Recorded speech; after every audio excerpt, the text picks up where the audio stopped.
All right. So now I want to ask you just a little bit more about before you had kids, after you had kids. So when you and Papa got married, like did you decide that you wanted to have four kids? Like was that something that's kind of just Oh, as you went along, it was something you I know we decided? wanted one anyhow, but I don't remember the disc and everything.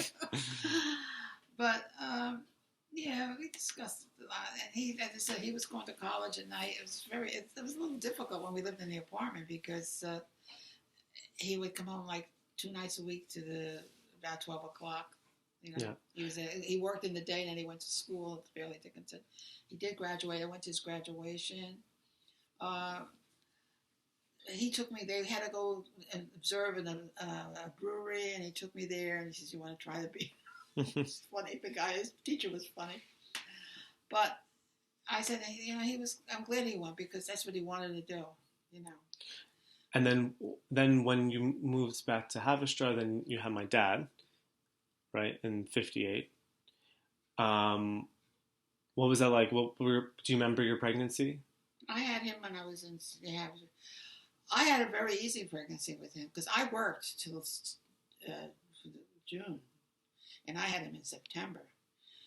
I had I only gained 15 pounds with him because I didn't, Marianne gained a lot because it was Christmas, Thanksgiving, and I was home eating, whatever. She was over 8, she was 8 pounds something. But what happened was I was on the playground a couple of times when I was teaching after I got married. It was about a year after. I would get these terrible pains. So I was on playground duty. Oh, it was such a terrible pain. So I said to this, "Oh, you just don't want to do any duty." This is the one teacher. She's the one that's related to Dottie Harper. She was a Spanish teacher. Then she's down to a first grade teacher. She would go all the way to another playground.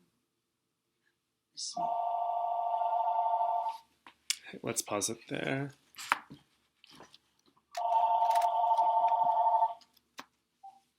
Hello? Yeah.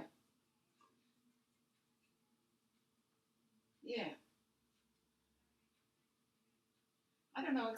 I got one of those Britas. Is that what you want? All right. Was that Mary? That was Amy. Now, what was I talking about? You were saying that the woman who would say that you just don't want to do bus duty, she would go down and smoke. Then I was in the classroom. I was double over. So then I went to the doctor. Dr. Sullivan. He was very good. He said to me, "Well," he says, "I think you've got something there, but surgery. You need surgery." But this was in March. He says, "Wait till school's out." I don't know. It was psychological or what. I had terrible pain. I was even drinking whiskey. The pain was so bad. I called him Sunday morning. This was a Saturday. I called him Sunday morning. He says, "Get over to the hospital." Good Sam. So the next day they took x-rays and all this nonsense. So this lady next to me, I call her elderly because I'm elderly. She was elderly. And she's 5 o'clock in the morning. They're starting to put the stockings on me to go to the surgery. She's screaming. She's saying, "They never took her blood. They took my blood." Which is true because then the nurse looked on my chart. There was a thing, blood. So she said, "Did they take your blood?" I said, "No." Now they have to take it before you go upstairs. But then they didn't. They take it when they used to come around. Either I was down having X-rays or the doctor was examining. That's probably when they came around. I don't know. Stop everything, the nurse said. So they had to take my blood. It was different than hers. Thank goodness. She said something. And then they took part of the uterus. So the doctor, Sullivan, said after I got pregnant, he said that I don't know if you can push the babies out. So at this point, you didn't know you were pregnant. You said I was pregnant with your okay. father. Yeah. I wasn't pregnant yet. No. So he said. Then I got pregnant. He said, "I don't know if you could push the babies out because they took part of the uterus, and that pushes the baby, whatever." he said, so your father was supposed to be born like where the grandfather almost like September 28th, but they took him September 25th because I had a C-section. So they had to have all C-sections. Because I said Marianne was the biggest. Laura's, the rest of them were all 7 pounds, something like that. So that was that incident. I was so mad at that teacher. She used to make say, "You don't want to do any duty."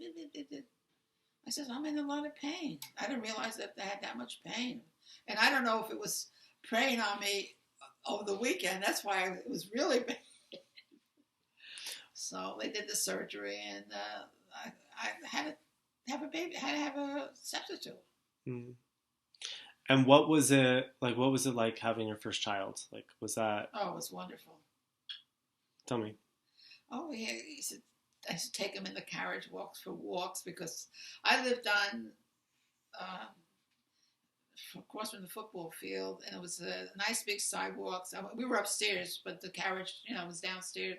We used to take him out for walks, and the apartment was big. The kitchen was oversized because they must have been one.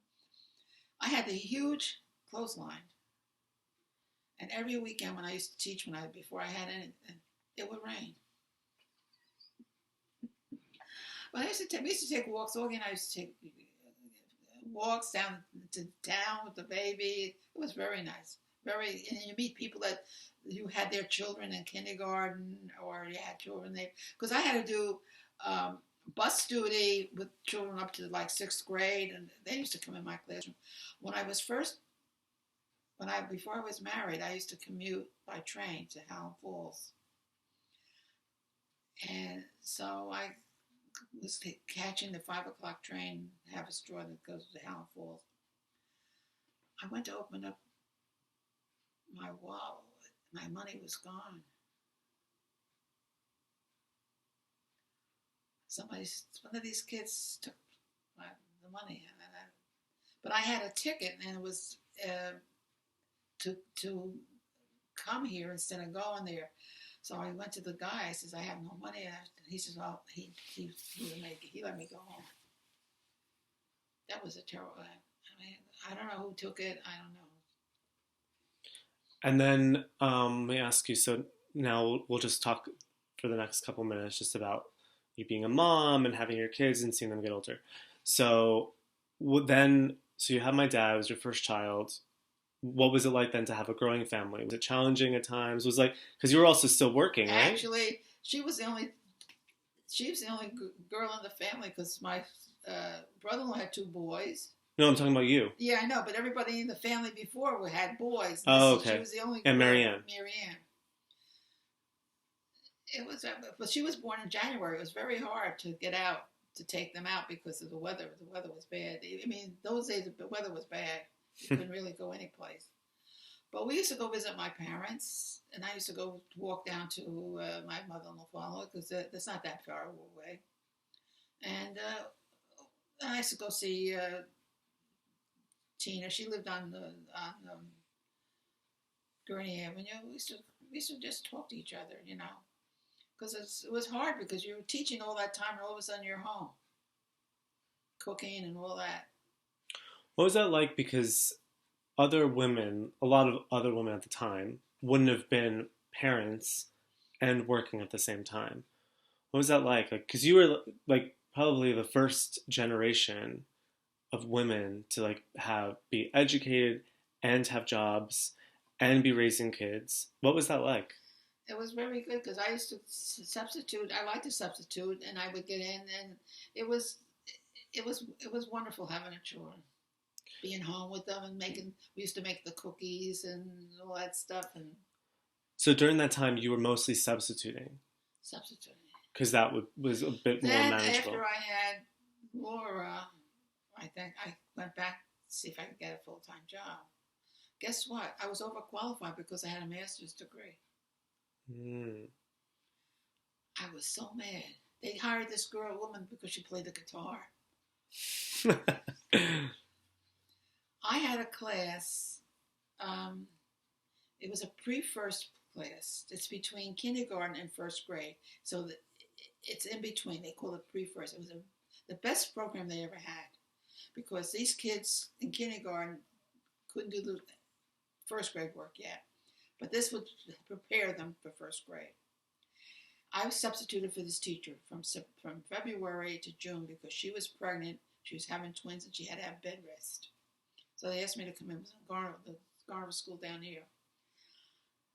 I had a very good babysitters. One up here, they took care of the kids. So I had a little boy. I only had 14 kids, one girl and 13 boys. And one boy was like a bully. I mean, he was only in first grade. I mean, in between, thought he was big. And he would. This kid came in late. I mean, I don't think he came the first day of school. I think he came like a month later. Anyhow, he came in and he was small, and he was very. I said, I helped him. I said to the guy, leave him alone. But we got along. There was a good program because it helped them to go into first grade, and they made wonderful progress when they went to. Not because I was doing it, but the whole program was like that. We had it in Harvard Straw too. It was a very good program. They got rid of it. And it helped some of these kids, especially these Spanish kids, the ESL kids. Yeah. Now we have all these. I mean, it's ridiculous. So, go ahead. It's all right.